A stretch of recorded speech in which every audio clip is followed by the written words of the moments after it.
Hello बच्चों, welcome back to my channel. पिछली video में हमने क्वेश्चन नंबर 6, 7, 8, 9 एंड 10 एक्सप्लेन किया था। अब हम exercise 9 from application of trigonometry for class 10th का क्वेश्चन नंबर 11 एक्सप्लेन करने जा रहे हैं। तो question 11 is a TV tower stand vertically in A bank of a canal from the point on the other bank.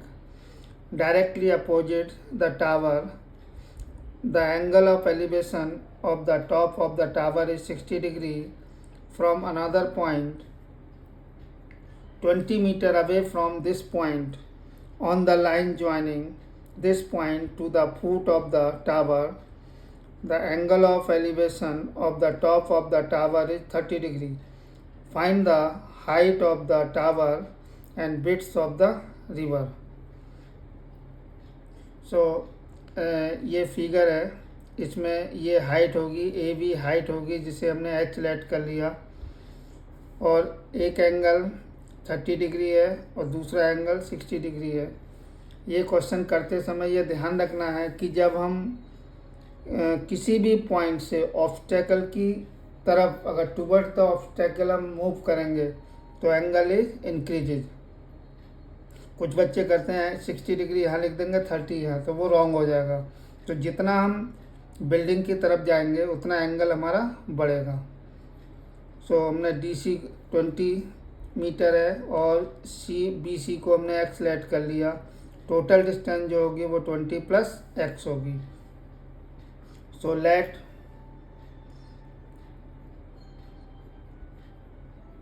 the height of the tower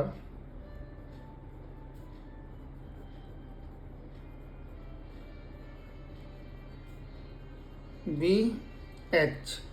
तो पहले हम कोई भी ट्रायंगल ले सकते हैं, तो पहले हम लेंगे in triangle ABC। So in triangle ABC इन दोनों में रिलेशन क्या होता है, 10 का। सो 10 60 इज इक्वल टू, ये परपेंडिकुलर हो गया h और ये बेस हो गया x। 10 60 की वैल्यू होती है √3 इज इक्वल टू h/x। तो h is equal to √3x।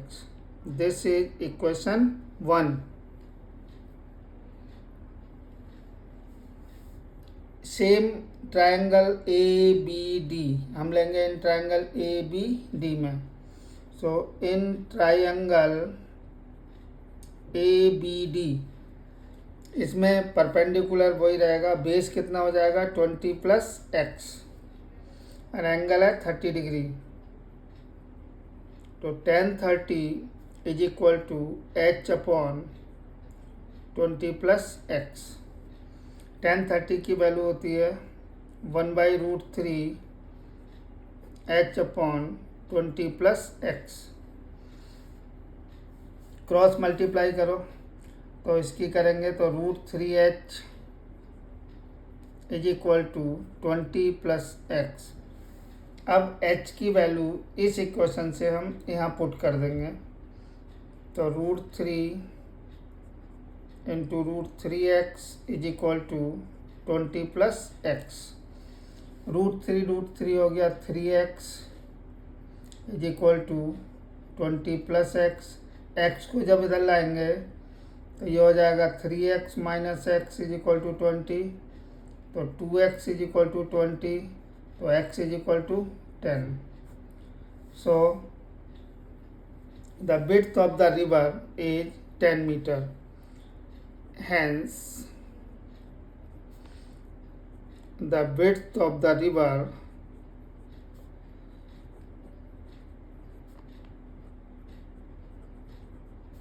is 10 metre. हमने विड्थ को क्या लेट किया था, x। तो इसकी विड्थ कितनी होगी, और अगर हमें हाइट भी फाइंड करनी हो तो ये वैल्यू हम यहाँ पुट कर देंगे। तो height of the tower h is equal to √3x। x की वैल्यू पुट करेंगे 10√3 metre.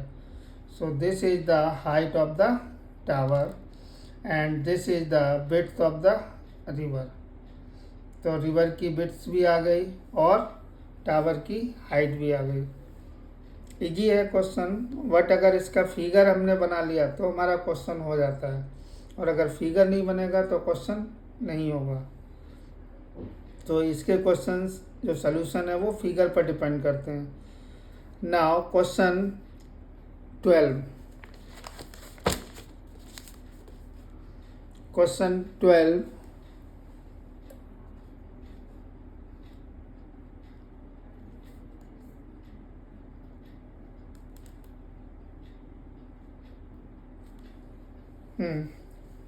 Question 12. From the top of the 7-meter high building, the angle of elevation of the top of the cable tower is 60 degree and the angle of depression of its foot is 45.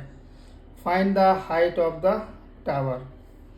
इसमें ये building है जिसकी height जो है वो 7 metre है, और एक टावर है जिसकी हमें हाइट फाइंड करना है। सो यहाँ से यहाँ तक 7 होगा, क्योंकि जितना ये होगा उतना ये होगा, और ए से बी तक को हमने एच लेट कर लिया। इसकी हाइट निकालने के लिए हम क्या करेंगे, दोनों को प्लस कर देंगे तो इसकी हाइट आ जाएगी। सो पहले हम ले लेंगे, कोई भी ट्रायंगल ले लो, in triangle E D C. So in triangle EDC, इसमें 1045, दिस इज परपेंडिकुलर और बेस, तो हम रिलेशन लेंगे 10 का। तो 1045 degree is equal to height perpendicular 7/x। तो 1045 की वैल्यू होती है 1 इज इक्वल टू 7/x, तो x इज इक्वल टू हो गया 7। This is equation 1। अब हम ट्रायंगल ले लेंगे, in triangle ABE। So in triangle ABE, इसमें थीटा कितना है 60 डिग्री, और हाइट कितना है परपेंडिकुलर h। तो जितना ये होगा उतना ही ये होगा, क्योंकि दोनों बेस हैं। तो 10/60 degree is equal to h/x। 1060 की वैल्यू √3 is equal to h/x। x की जगह हम पुट कर देंगे h इज इक्वल टू कितना हो जाएगा, तो h is equal to 7√3 metre. अब हमें हाइट फाइंड करनी है पूरे टावर की। So AC is equal to होगा AB प्लस BC। AB कितना आया हमारा 7√3 प्लस BC कितना है 7। सो ये हो जाएगा 7√3 + 1 मीटर। अगर हमें इसे डेसिमल में फाइंड करना है, वैसे NCERT में इतना ही आंसर है, अगर डेसिमल में फाइंड करना है तो 1.732 + 1। सो 7 × 2.732 मल्टीप्लाई करो, 7 2 = 14, 7 3 = 21 और 1 22, 7 7 = 49 और 2 51, 7 2 = 14 और 5 19। तो ये आ जाएगी 19.124 मीटर। इस क्वेश्चन में मैंने पहले भी बताया कि एप्लीकेशन ऑफ ट्रिग्नोमेट्री के क्वेश्चंस का अगर हमको फिगर समझ आ गया तो क्वेश्चन बहुत इजीली कर सकते हो, और अगर फिगर समझ नहीं आया तो क्वेश्चन टिपिकल हो जाता है। सो this is the solution of question 12 and next question 13। Question number 13।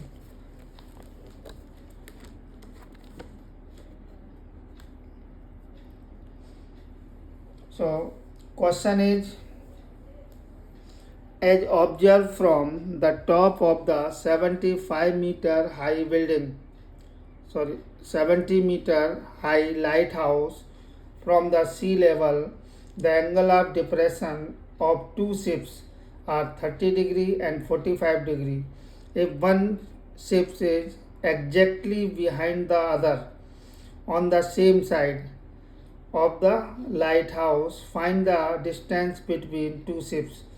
इस क्वेश्चन में दो तरह से आता है. अगर यहाँ पे ये लिखा है ना सेम साइड, इसकी जगह अगर आइदर साइड लिखा होता है तो क्वेश्चन का फिगर चेंज हो जाता है. उसमें एक शिप इस तरफ होगा और एक शिप इस तरफ होगा. तो इसमें लिखा है सेम साइड, तो हमारा फिगर ये बनेगा. तो इसे सॉल्व करने के लिए हम एंगल ऑफ डिप्रेशन 30 डिग्री है, तो इसका ऑल्टरनेट ये होगा, तो ये 30 होगा. और यहाँ से यहाँ तक 45 डिग्री है, तो इसका ऑल्टरनेट ये 45 डिग्री होगा. तो पहले हम ले लेंगे इन ट्रायंगल ए बी सी. पहले हमने लिया ट्रायंगल ए बी और सी. So in triangle A B सी, इसमें भी हम tan का रिलेशन लेंगे क्योंकि परपेंडिकुलर अपॉन बेस. सो tan 45, और जहाँ पे एंगल अगर tan 45 है तो बेस और परपेंडिकुलर दोनों सेम होते हैं, ये याद रखना है. अगर एंगल 45 है इट मीन्स ये और ये सेम होंगे. तो tan 45 75 अपॉन बाई, तो दिस इज 1, क्योंकि tan 45 की वैल्यू 1 होती है. 75 upon y cross multiply y is equal to 75. This equation 1. अब हम पूरा ट्रायंगल लेंगे in triangle A B D. So in triangle A B D, इसमें परपेंडिकुलर ये रहेगा और बेस हो जाएगा x प्लस बाई, दोनों को ऐड कर देंगे. So tan 30 is equal to 75 upon x plus y. tan 30 की वैल्यू 1/√3 is equal to 75 upon x plus y. Cross multiply, तो x plus y is equal to 75√3. अब बाई की जो वैल्यू यहाँ से आई वो यहाँ पुट कर देंगे. तो x plus 75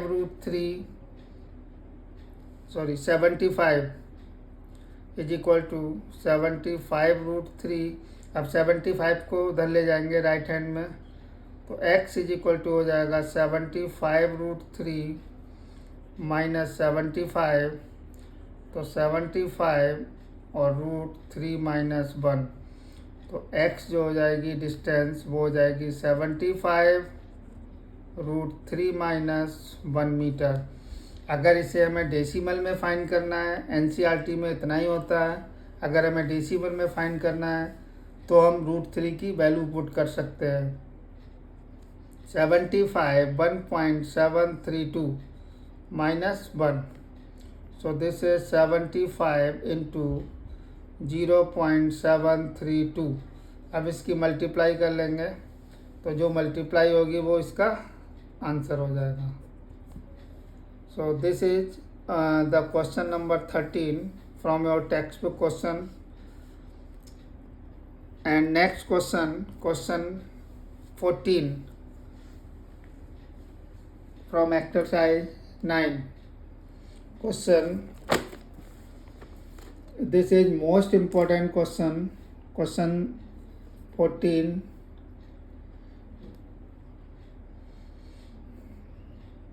The question is, a 1.2 meter tall girl spots a balloon moving with the winds in a horizontal line at a height of 88.2 meter from the ground. The angle of elevation of the balloon from the eyes of the girl at any instant is 60 degree. After some times, the angle of elevation reduced to 30 degree. Find the distance traveled by the balloon.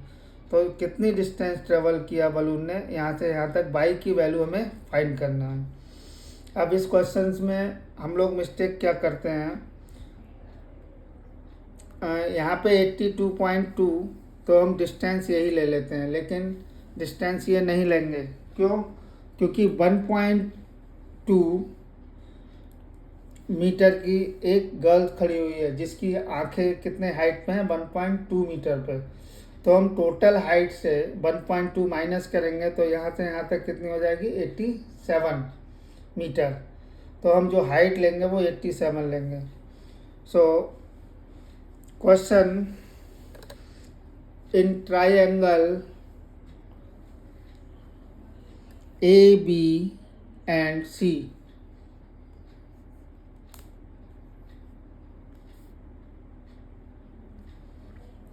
triangle ABC. So in triangle ABC angle कितना होगा, 30 degree. Sorry, A B and D, not C, क्योंकि D पे कोई triangle नहीं बनना है। तो A B D, so 1030 is equal to होगा, यहाँ से यहाँ तक हाइट होगी 87 अपॉन टोटल हाइट होगी x plus y, value put कर दो, 1/√3 is equal to 87 upon x plus y.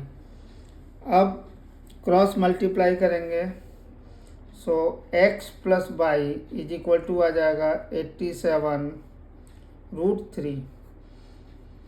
अब सेकेंड केस में हम ट्रायंगल लेंगे ई सी डी।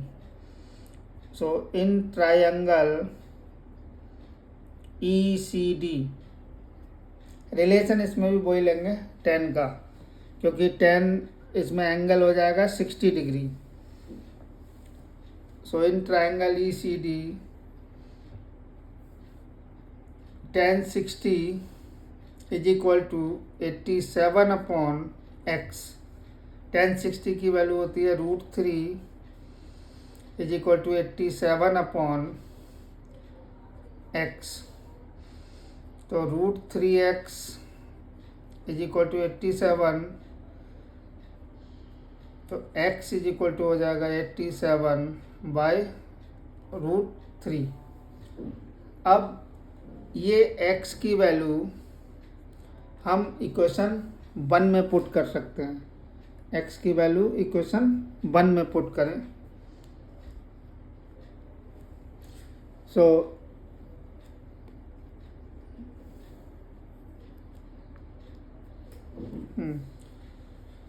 इक्वेशन 1 है x plus y is equal to 87√3।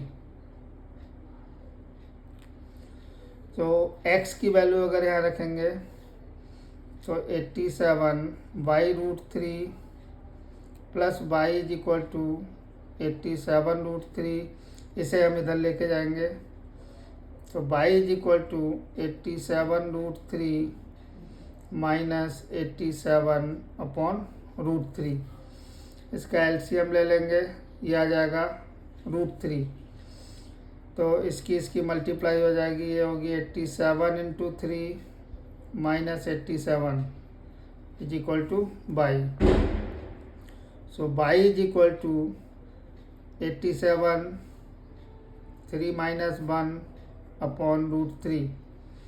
So 87 × 2 upon √3। अब इसे रैशनलाइज कर लेंगे। Y is equal to 87 × 2 /√3 into √3 और √3।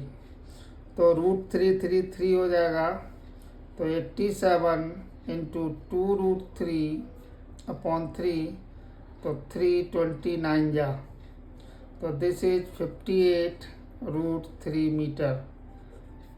सो the distance between two balloon is 58√3 meter. So this is the solution of question 14. Now last questions from your chapter and from your exercise.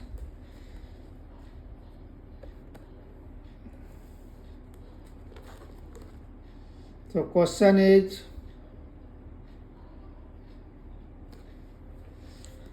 a straight highway leads to foot of tower. A man standing at a top of a tower observe a car at an angle of depression of 30 degree which is approaching the foot of the tower with the uniform speed 6 seconds. Later, the angle of depression of car to be found 60 degree. Find the time taken by the car to reach the foot of the tower. ये tower है जिसकी height h है। यहाँ पे कोई बैठा हुआ है, वो पहले जब कार यहाँ पे है तब देखता है एंगल बनता है 30 डिग्री। 6 सेकंड के बाद कार यहाँ आ जाती है और एंगल ऑफ डिफ्रेक्शन कितना हो जाता है 60 डिग्री। पहले कितना था 30 डिग्री, हो जाता है 60 डिग्री। तो ये यहाँ से यहाँ आने में 6 सेकंड का टाइम लगता है। और तो हम इसमें लेंगे let the speed of car B, क्योंकि ये डिस्टेंस होती है तो डिस्टेंस निकालने के लिए velocity into time. So distance हो जाएगी b इंटू टी होता है, तो ये हो जाएगी 6b। ये डिस्टेंस हो गई 6b मीटर। तो यहाँ से यहाँ तक 6b हो गई और यहाँ से यहाँ तक कितनी होगी b इंटू टी, क्योंकि हमें टाइम मालूम नहीं है, टाइम फाइंड आउट करना है। सो पहले हम लेंगे in triangle A B C. So in triangle A B C, so 1060 is equal to h upon B T. 1060 की वैल्यू होती है √3 is equal to h upon B T. तो h इज इक्वल टू हो जाएगा √3 B T. अब triangle पूरा ले लें, in triangle A B D. So in triangle A B D, इसमें 1030 डिग्री इज इक्वल टू होगा h upon 6b plus B T. 1030 की वैल्यू होती है 1/√3, तो h upon 6b plus B T. Cross multiply करेंगे तो √3h is equal to 6b plus B T. ये equation 2। अब h की ये वैल्यू इसमें रख देंगे, तो √3 into √3bt is equal to 6b plus B T. √3 हो गया, 3bt is equal to 6b plus B T. 3b, ये बी टी को जब इधर लाएंगे तो ये हो जाएगा 2bt is equal to 6b। b से b कैंसिल, तो 2t इज इक्वल टू 6, तो t is equal to 3 second. तो यहाँ से यहाँ तक पहुँचने में कितना टाइम लगेगा 3 second. So answer is 3 second. So this is the last question of your exercise 9 from chapter application of trigonometry. So explanation अच्छे से समझ आ गया है, क्योंकि बहुत इजी मेथड से मैंने समझाया है। तो अगर एक्सप्लेनेशन अच्छा लगे तो चैनल को लाइक करो, सब्सक्राइब करो, शेयर करो। Thank you for watching my video.